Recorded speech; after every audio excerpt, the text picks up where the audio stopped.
Sir একটা কথা বলবো? কি বলবে বলো? স্যার আমার না খুব লজ্জা লাগছে বল। লজ্জার কি আছে বলো? স্যার আস্তে বলবো নাকি জোরে বলবো? এত ভাব নেওয়ার তো কিছু নাই। আরে বেটা জোরেই বল, সবাই শুনুক।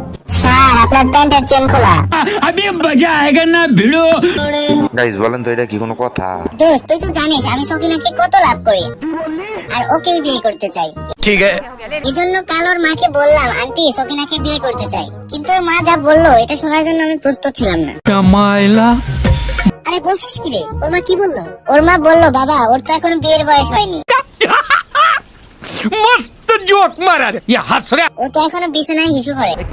আচ্ছা বলতো বলো তো কাল কত প্রকার? স্যার কাল হচ্ছে 6 প্রকার। আচ্ছা বলো তো কি কি? স্যার সকাল, বিকাল, আগামীকাল, রাত্রিকাল, ইহকাল, পরকাল। হারামজাদা কাল আরো এক প্রকার আছে। এখন তোকে মারতে মারতে শরীরের যে অংশটা থাকে